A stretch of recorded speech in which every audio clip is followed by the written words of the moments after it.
بسم اللہ الرحمن الرحیم۔ السلام علیکم ناظرین، آپ یوٹیوب چینل دیکھ رہے ہیں، میں عمران خان۔ ناظرین، آج آزاد کشمیر کے شہریوں کے حوالے سے، آزاد کشمیر کے حوالے سے آج ایک بڑا اہم دن ہونے جا رہا ہے، کیونکہ آج فیصلہ ہو جائے گا۔ اگر آزاد کشمیر کے شہری نکل آئے اور بہت بڑی تعداد میں نکل آئے اور انہوں نے اپنے لانگ مارچ کو کامیاب بنا لیا تو پھر مطالبات پہ بھی بات ہوگی، مذاکرات بھی دوبارہ ہوں گے، چیزیں نارملائز ہونے کی طرف جائیں گی۔ لیکن اگر آج عوام نہ نکلی اور عوامی جوائنٹ ایکشن کمیٹی کے لوگ اکیلے رہ گئے تو پھر یاد رکھیے گا، جو لوگ اس کمیٹی کے اندر شامل تھے یا جو لوگ بھی اس کے ساتھ کام کرتے رہے ہیں، ان کے خلاف ایک بڑا ہولناک اور خوفناک قسم کا کریک ڈاؤن ہوگا۔ یعنی جو پاکستان تحریک انصاف کے ساتھ ہم نے ہوتے ہوئے دیکھا گزشتہ 4 سالوں میں پاکستان میں، اس سے ملتی جلتی یا اس سے زیادہ شدت کی چیزیں ہم ہوتی ہوئی دیکھیں گے آزاد کشمیر میں۔ تو آج کے دن کے اوپر سارا انحصار ہے۔ دیکھیں، ہماری ساروں کی زندگی میں کبھی نہ کبھی یہ موقع آتا ہے کہ ہمیں فیصلہ کرنا پڑتا ہے۔ یہ بات میں آزاد کشمیر کے شہریوں سے کر رہا ہوں، ہر ایک کی زندگی میں آتا ہے۔ عمران خان کی زندگی میں موقع آیا، اس کو فیصلہ کرنا تھا کہ وہ کس رستے پہ چلے گا، تو اس نے اپنا رستہ چن لیا۔ اس نے کہا جی میں حقیقی آزادی لوں گا اور میں ان کے سامنے ہار نہیں مانوں، میں ان سے نہیں ڈروں گا اور ان کا مقابلہ کروں۔ تو عمران خان نے اپنا رستہ چن لیا۔ میرے سامنے زندگی میں بار بار یہ موقع آیا، جب میں نے اپنے دل کی سنی، اپنے ضمیر کی سنی، مجھے نقصان ضرور ہوا لیکن کبھی ملامت نہیں ہوئی، پچھتاوا نہیں ہوا۔ ہاں، نقصان ضرور ہوا، یعنی میں خوشیاں خرید سکتا تھا لیکن اطمینان چلا جاتا۔ تو میرے ساتھ آج جو بھی ہے، ہو سکتا ہے میں زیادہ خوش نہ ہوں لیکن میں مطمئن ہوں کہ جو میں نے کیا وہ ٹھیک کیا، جو میں نے کیا وہ میرے دل کی آواز تھی۔ کبھی کبھی ایسا ہوتا ہے کہ آپ ایک فیصلہ کر لیتے ہیں وقتی طور پہ کمزور پڑ کے، وقتی طور پہ کسی مصیبت سے بچنے کے لیے آپ فیصلہ کر لیتے ہیں، وہ ایک کمزور لمحہ آپ کا پیچھا کرتا ہے، پھر وہ آپ کو نہیں چھوڑتا، زندگی بھر کا ایک پچھتاوا رہتا ہے۔ تو اس پچھتاوے سے بچنے سے بہتر ہے کہ موقع کے اوپر اپنے ضمیر کی آواز سنی جائے، وہ فیصلہ کیا جائے جس فیصلے میں پچھتاوے کا عنصر نہ ہو، بعد میں آپ کو پچھتانا نہ پڑے، آپ فخر کر سکیں اپنے اوپر کہ ٹھیک ہے نقصان ہو گیا، کوئی بات نہیں، ٹھیک ہے میرے پیسے ضائع ہو گئے، میری پراپرٹی کا نقصان ہو گیا، مجھے خود کچھ صحت کے مسائل آ گئے یا کچھ بھی ہوا، لیکن کم سے کم میں نے جو کیا میں اس پہ مطمئن ہوں۔ تو یہ زندگی میں سب کو موقع ملتا ہے، ہر ایک کو ملتا ہے۔ آج یہ آزاد کشمیر والوں کا موقع ہے کہ وہ یہ فیصلہ کریں کہ وہ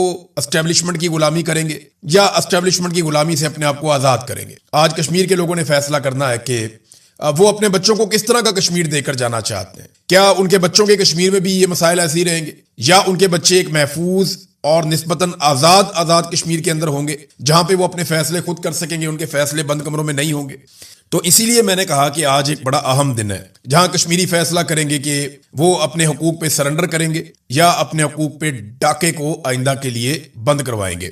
ناظرین، کچھ افواہیں چلائی جا رہی ہیں اور یہ سوشل میڈیا پہ اور دیگر ذرائع سے آزاد کشمیر میں خبریں پھیلائی جا رہی ہیں۔ خبریں یہ پھیلائی جا رہی ہیں کہ کوئی کہہ رہا ہے کہ کال مؤخر ہو گئی، کوئی کہہ رہا ہے کہ یہ ہو گیا، کوئی کہہ رہا ہے کہ وہ ہو گیا، کوئی کہہ رہا ہے کہ قیادت میں فلاں بندے پکڑے گئے۔ تو ایسا کچھ بھی نہیں ہے۔ جو عوامی جوائنٹ ایکشن کمیٹی کی ساری قیادت ہے وہ محفوظ ہے اور وہ آپس میں کسی نہ کسی طرح رابطے میں بھی ہیں، نمبر 1۔ نمبر 2، اگر لانگ مارچ کامیاب ہوتا ہے تو یہ سارے لوگ عوام کے بیچ میں آ جائیں گے اور وہ دکھائی بھی دے گا اس وقت۔ اور نمبر 3، ابھی تک احتجاج کی کال کو مؤخر نہیں کیا گیا، یعنی احتجاج کو کینسل نہیں کیا گیا۔ ابھی تک 9 جون کا احتجاج عملی طور پہ ایگزسٹ کر رہا ہے، اس کی کال ابھی تک ختم نہیں کی گئی۔ اور یہ جو آفیشیل اکاؤنٹس ہیں وہاں سے یہ خبر بار بار دی جا رہی ہے کہ افواہوں پہ آپ کان نہ دھریں۔ مارکیٹ میں بہت ساری لانگ مارچ کے حوالے سے افواہیں پھیلائی جا رہی ہیں، مگر آفیشلز کہہ رہے ہیں کہ ان کے اوپر کان مت دھریں اور آپ فوکس رکھیں 9 جون کے اپنے احتجاج کے اوپر۔ ناظرین، ہم نے آج کچھ مناظر برطانیہ میں بھی دیکھے جو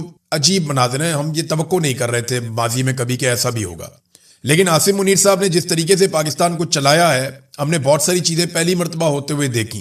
تو آج ایک اور نئی چیز ہم نے ہوتے ہوئے دیکھی کہ وہ کشمیری نوجوان اور کشمیری شہری جو آزاد کشمیر کے ہیں، جو رہتے ہیں برطانیہ میں، وہ جو احتجاج کیا کرتے تھے انڈین ایمبیسی کے باہر جا کر، اور وہ بھارت کے خلاف احتجاج کیا کرتے تھے ہمیشہ سے اس بنیاد پر کہ بھارت کشمیریوں کے حقوق غصب کر رہا ہے، وہ سارے لوگ آج پاکستان کی ایمبیسی کے باہر احتجاج کر رہے تھے۔ یہ انتہائی افسوسناک مناظر ہیں اور پاکستان کو یہاں تک لائے اسٹیبلشمنٹ کے فیصلے، یعنی ٹاک شو کے اندر اسٹیبلشمنٹ کے لوگ جو ہیں، مقتدرہ اسٹیبلشمنٹ آپ یہی بولتے ہیں نا، وہ ٹاک شو کے اندر میسیجز کر کے بتا رہے ہیں کہ جناب ہم تو کمپرومائز نہیں کریں گے، ہم تو 12 سیٹیں بھی رکھیں گے، ہم تو ان کے ساتھ بات چیت بھی نہیں کریں گے، ہم ان کو منہ بھی نہیں لگائیں گے۔ اور وہ جو وزیر اعظم ہے فیصل راٹھور، وہ ان کے مطابق اپنا موقف بھی بدل لیتا ہے۔ اب ایک اور کھیل بھی ہوا ہے آج۔ فیصل راٹھور نے، میری انفارمیشن کے مطابق، جو وزیر اعظم ہے آزاد کشمیر کا، اس نے پاکستان پیپلز پارٹی کی قیادت کو بتایا کہ جو کھیل اس وقت اسٹیبلشمنٹ کھیل رہی ہے آزاد کشمیر میں، یا تو آپ الیکشن ملتوی کروا دیں کہ الیکشن ہی نہ ہو وہاں پہ، اور اگر آزاد کشمیر میں الیکشن ہوا اور اپنے شیڈول کے مطابق ہوا جو کہ جولائی کے آخر میں ہونے جا رہا ہے، 1 مہینہ اور کچھ دن اس میں باقی ہیں، اور اگر تو الیکشن اپنے شیڈول کے مطابق آزاد کشمیر میں ہوتا ہے تو ہم اپنے حلقوں میں بھی نہیں گھس سکیں گے اس کے بعد، کیونکہ دیکھیں پیپلز پارٹی کا وہاں پہ وزیر اعظم بنایا گیا، فیصل راٹھور اس کا نام ہے، اور وہ اسٹیبلشمنٹ کے ساتھ بڑے اچھے طریقے سے چلتا ہے. تو پیپلز پارٹی کو انہوں نے بتایا، اور اس کے بعد سے لے کر اب تک لگاتار صحافیوں کو، مختلف دانشوروں کو اور مختلف جگہوں پہ یہ انفارمیشن فیصل راٹھور اور ان کے لوگوں کی جانب سے فیڈ کی جا رہی ہے کہ جناب نہ تو میں قلعدم کرنے کے حق میں تھا، نہ جناب میں کوئی ان کے اوپر گولی چلانے کے حق میں ہوں، نہ میں ان کے اوپر کریک ڈاؤن کرنے کے حق میں ہوں، میں تو مذاکرات کرنا چاہتا تھا، لیکن یہ سارا کچھ اسٹیبلشمنٹ نے کیا ہے. تو آپ جناب یہ خبریں چلائیں، آپ جناب یہ دعوے کریں ٹی وی کے اوپر، اور خود منہ سے ایک لفظ بولنے کو تیار نہیں ہے. تو یہ عوام کو بے وقوف سمجھتے ہیں کہ ان کے لیے جناب بیانیہ بنایا جائے کہ فیصل راٹھور بے گناہ ہے، نواز شریف بے گناہ ہے، زرداری بے گناہ ہے، اور یہ سارا کچھ زبردستی اسٹیبلشمنٹ نے کر دیا، اور یہ تو بیچارے روٹی کو چوچی کہتے تھے. ایسا نہیں ہے. میں کچھ چیزیں ریکارڈ پہ لانا چاہتا ہوں، اور مجھے آزاد کشمیر کے لوگ میری تصحیح کر سکتے ہیں. آپ خود بتائیں مجھے، یہاں کمنٹ کر کے آپ بتا دیں کہ کیا نواز شریف نے یا زرداریوں نے، شریفوں نے یا زرداریوں نے، کسی نے بھی ابھی تک مذمت کی ہے جو راولا کوٹ میں قتل عام ہوا، یا جو آپریشن ہوا اس کی، یا ایک عوامی جوائنٹ ایکشن کمیٹی کو قلعدم قرار دینے پر انہوں نے کوئی مذمت کی ہو یا کوئی سٹیٹمنٹ دیا ہو اس عمل کے خلاف؟ تو نہ نواز شریف بولا، نہ زرداری بولا، اور نہ ان کے خاندان بولے، اور نہ ان کی پولیٹیکل پارٹیز بولی. تو یہ تو بینیفیشری ہیں اس سارے کھیل کے. یہ پبلک کو باور کرواتے ہیں کہ جناب یہ ہم نہیں کر رہے، یہ کر رہے ہیں، یہ کر رہے ہیں، وہ کر رہے ہیں. پبلک کو کہانی کوئی اور سنا دیتے ہیں، لیکن اندر کھاتے یہ اسٹیبلشمنٹ کی پوری سہولت کاری کر رہے ہیں. وہ جو ظلم کرتے ہیں یہ اس کے حصے دار ہیں. مجھے بتائیں نا، وہاں پہ اب کوئی جرنیل بیٹھ کے تو آئینی ترمیم نہیں کر رہے تھے نا. آئینی ترمیم تو انہوں نے زرداری اور نواز شریف کے ذریعے کروائی ہے. فضل الرحمان اس کے اندر حصے دار بنے. یہ جو کچھ انہوں نے پاکستان کے ساتھ الیکشن چوری کیا ہے، اگر زرداری اور نواز شریف نہ کرتے تو یہ جرنیل تو اکیلے الیکشن چوری کر کے خود آ کے ایم پی سینیٹر بن کے تو نہیں بیٹھ سکتے تھے. تو یہ سارے ہر چیز کے اندر برابر کے مجرم ہیں. لہذا جہاں پہ ایکسپوز کیا جاتا ہے ملٹری اسٹیبلشمنٹ کو ان کے گناہوں کی پاداش میں، وہاں ان کے سہولت کاروں کا نام لینا بھی اشد ضرورت ہے کہ یہ لوگ بھی رسپانسیبل ہیں اور یہ اس کے بینیفیشری ہیں. یہ جوتے پالش کر کر کے اور آپس میں ایک لائزون بنا کے 2 نمبری کر کے انہوں نے ملک کو لوٹنے کا ایک طریقہ ڈھونڈا ہوا ہے اور مل جل کر کاروائی ڈال رہے ہیں. جو کچھ راولا کوٹ میں ہوا، کسی نے کوئی مذمت نہیں کی، کسی نے کوئی بات نہیں کی، یہ برابر کے شریک ہیں. ناظرین، ایک اور بڑی امپورٹنٹ چیز ہے، وہ یہ ہے کہ اتوار کی رات کو راولا کوٹ میں ہوا کیا. دیکھیں آج منگل کا دن ہے، کل پیر کا دن تھا. میں سارا دن کوشش کرتا رہا کہ ساری معلومات میں اکٹھی کروں. میں نے درجن بھر لوگوں سے بات کی، الگ الگ لوگوں سے انفارمیشن لی کہ ایکچولی راولا کوٹ میں کیا ہوا. ایک تو پورے کشمیر کے اندر جو ہے وہ بات کرنا ہی عذاب بنا ہوا ہے. انٹرنیٹ، موبائل فون، یہ چیزیں بند ہیں. مواصلات کا پورا نظام درم برم کر کے بند کیا ہوا ہے کہ لوگ آپس میں رابطے میں نہ رہیں. اور یہ سارا کچھ کیا ہوا ہے تاکہ عوامی جوائنٹ ایکشن کمیٹی کے لوگ زیادہ تر آپس میں رابطوں میں نہ آ سکیں، اور اگر وہ رابطوں میں آ گئے تو پھر وہ کیا کریں گے؟ وہ زیادہ بہتر کوارڈینیشن کے ساتھ نکلیں گے. لہذا ان کے رابطے توڑنے کے لیے پوری کی پوری کشمیر کی عوام کو ہی سزا دے دی گئی. تو آپ وہاں سے انفارمیشن کلیکٹ نہیں کر سکتے، بہت مشکل ہے. تو میں نے الگ الگ سورسز سے جو انفارمیشن کلیکٹ کی وہ ابھی بھی بکھروں میں اور ٹکڑوں میں ہے. لیکن جب تک وہاں پہ مواصلات کا نظام بحال نہیں ہو جاتا، جب تک کہ جوائنٹ عوامی ایکشن کمیٹی کوئی اعلامیہ جاری کر کے نہیں بتاتی کہ کتنے لوگ لاپتہ ہیں، کتنے زخمی ہیں اور کتنے جاں بحق ہوئے ہیں، تب تک ہم کچھ کہہ نہیں سکتے. لیکن جو کم سے کم اطلاعات بھی آئی ہیں وہ 10 لوگوں کے جاں بحق ہونے کی اطلاعات کم سے کم موصول ہوئی ہیں. اور جو اس کے علاوہ زیادہ سے زیادہ ہے وہ تو بہت بڑے نمبر بھی لوگ بتاتے ہیں. لیکن زیادہ لوگ جو دعویٰ کر رہے ہیں وہ کہہ رہے ہیں جی 20 لوگوں کے آس پاس لوگ جو ہیں وہ جاں بحق ہوئے ہیں، جبکہ بہت بڑی تعداد میں لوگوں کو بلٹ انجریز آئی ہیں، یعنی انہیں گولیاں لگی اور گولیاں لگنے سے وہ زخمی ہو گئے. اب ثبوت مل نہیں رہے، انفارمیشن باہر آ نہیں رہی. بہت سارے لوگوں کو بلٹ انجری ہوئی ہے، انٹرنیٹ کمیونیکیشن کے ذرائع بند ہیں، لوگ رابطوں میں نہیں ہیں. لیکن سب کو اتنا ضرور معلوم ہے کہ 9 جون کو انہوں نے نکلنا ہے، اور اس کے لیے مساجد میں اعلان کیا جائے گا. جو طریقہ کار لوگ اپنائیں گے اس کے ذریعے وہ نکلیں گے. ہونا یہ تھا کہ 9 جون کو پورے کشمیر کے اندر لاک ڈاؤن ہونا تھا اور ایک لانگ مارچ شروع ہونا تھا. حکومت نے 3 دن پہلے ہی پورا کشمیر بند کر دیا. عملی طور پہ مواصلات کا نظام بند ہے، بس سروسز بند ہیں، جو گڈ ٹرانسپورٹس ہیں وہ بھی بند ہیں، بہت ساری اور معاملات زندگی جو ہیں وہ مؤخر ہو گئے ہیں. تو آزاد کشمیر گزشتہ 3 دنوں سے لگ بھگ بند ہے اور وہاں پہ کاروباری زندگی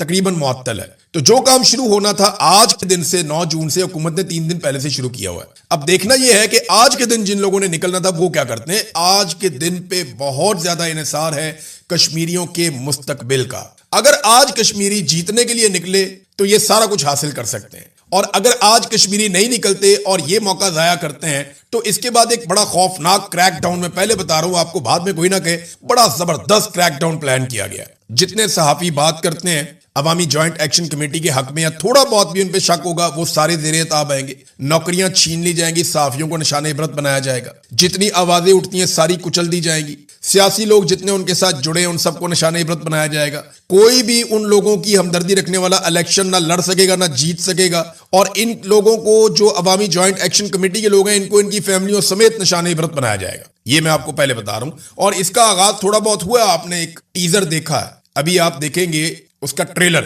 اور پھر آپ بہت جلد اس کا پورا ایکشن بھی دیکھیں گے. اور یہ وہ کریں گے، اگر عوام نہیں نکلتی اپنے حق کے لیے تو پھر پوری طرح سے کچلے جانے کے لیے آپ تیار رہیں. ناظرین، گلگت بلتستان میں وہی ہوا جس کے بارے میں نے آپ سے کہا تھا کہ یہ آپس میں لڑیں گے، نورا کشتی کریں گے. نورا کشتی کا میں نے باقاعدہ اپنے ویلاگ کے جو پیج ہے اس کے اوپر لکھا بھی تھا کہ یہ نورا کشتی ہے. تو نورا کشتی مکمل ہو گئی. نورا کشتی کے بعد جس کو جتنی سیٹیں ملی، اسی تنخواہ پہ کام کرنے کے لیے پاکستان پیپلز پارٹی اور نون لیگ نے مل کر گلگت بلتستان میں حکومت بنانے کا فیصلہ کر لیا ہے. ابھی تھوڑے دن پہلے تک وہ کہتے ہیں یہ بہت برے ہیں، یہ چور ہیں، یہ فارم 47 پہ آئے ہوئے ہیں، یہ غلط فیصلے کر رہے ہیں، یہ آپ کا حق مار رہے ہیں، یہ آپ کے حق پہ ڈاکہ ڈال رہے ہیں. اور اب وہ دوسرا کہہ رہا تھا نہیں یہ ہے چور، یہ فراڈی ہے. تو دیکھو انہوں نے کراچی کا کیا حال کیا، وہ تمہارا بھی یہی حال کریں گے. اور اب وہ دونوں بیٹھ گئے مل کے، اور مل کر اب وہ گلگت بلتستان کے وسائل کو لوٹیں گے. اور آپ یہ ہوتا ہوا دیکھیں گے، ہمیشہ سے یہی ہوتا چلا جا رہا ہے.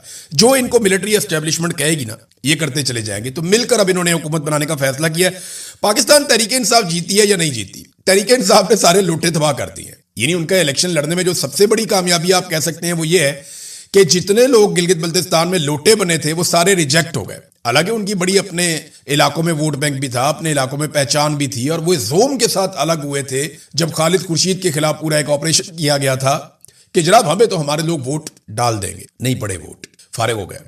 تو پی ٹی آئی نے لوٹے سارے ٹھوک دیے، حتیٰ کہ بڑا لوٹا جو تھا وہ بھی ٹھوک دیا. گو کہ خود پاکستان تحریک انصاف اکثریت نہیں لے سکی. ہاں، جو میں نے بات کی پچھلے ویلاگ میں، اب بیرسٹر گوہر بھی وہی بات کر رہے ہیں، اور انہوں نے وضاحت کے ساتھ بات کی. یہ کوئی ڈھکی چھپی بات نہیں ہے. بیرسٹر گوہر نے صاف کہہ دیا کہ جناب ہمارے ساتھ پری پول ریگنگ ہوئی ہے. دیکھیں، جو دھاندلی پاکستان تحریک انصاف کے ساتھ گلگت بلتستان میں ہوئی اس کا 80% الیکشن والے دن سے پہلے ہو چکا تھا. جو انہوں نے کرنا تھا انہوں نے پہلے کر دیا تھا. پہلے انہوں نے تیاری بڑی کمال کی تھی. بار بار آپ کو بتا رہا تھا کہ وہ یہ بھی کر رہے ہیں، وہ یہ بھی کر رہے ہیں، وہ یہ بھی کر رہے ہیں، وہ یہ بھی کر رہے ہیں، اور الیکشن والے دن انہوں نے یہ کرنا، اور الیکشن والے دن انہوں نے وہ کر دیا. 2-3 سیٹیں جو ہیں وہ ایسی ہیں جہاں پاکستان تحریک انصاف کے حمایت یافتہ امیدواروں کو جیتنا چاہیے تھا، وہ انہوں نے زبردستی لے لی. لیکن زیادہ تر سیٹیں انہوں نے الیکشن ہونے سے پہلے ہی چھین لی تھی، دیوار کے ساتھ لگا کے، لیول پلینگ فیلڈ نہ دے کر، انتخابی نشان نہ دے کر. دوسرا جو انتخابی نشان ایک اتحاد کی صورت میں ملا وہ بھی ان سے چھین لیا.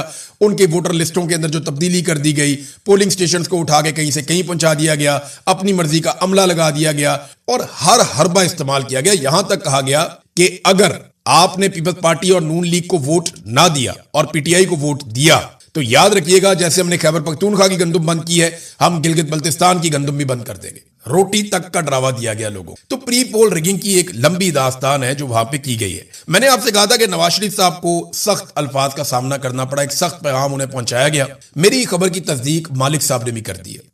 محمد مالک صاحب کا بھی ایک کلپ آ گیا، وہ بھی یہ کہہ رہے ہیں کہ نواز شریف صاحب کو یہ بتا دیا گیا جناب آپ کا ڈنگ نکل گیا ہے اور آپ اب کراؤڈ پولر نہیں رہے تو آپ کچھ نہیں کر سکتے، لہذا واپس جائیں. تو میں نے آپ کو پہلے بتایا تھا کہ میاں نواز شریف صاحب کو وہاں پہ جس قسم کی انہوں نے تقریر کی اس کے بعد ان پہ اعتراض ہوا، انہیں سخت پیغام پہنچایا گیا، انہیں وہاں سے نکال دیا گیا. دیکھیں، بندے اکٹھے کر لینا کوئی مسئلہ نہیں ہے. یہ تو آئی پی پی جو ہے وہ پاکستان کی غیر مقبول ترین جماعت ہے، وہ بھی بندے اکٹھے کر لیتی ہے. پیسہ پھینک تماشا دیکھ، یعنی بڑا آسان ہے. آپ کے پاس پیسہ ہونا چاہیے، آپ پیسہ پھینکتے جائیں، مزدوروں کو، غریبوں کو، کمزوروں کو، محنت کشوں کو فیکٹریوں سے اٹھا کے بندوں کو بسوں میں بھر کے آپ لاتے جائیے، اور آپ 50,000 بندہ سامنے اکٹھا کر لیں تو آپ کا بہت بڑا جلوس بن جائے گا. بندے تو فضل الرحمان صاحب بھی مدارس میں اکٹھے کر لیتے ہیں.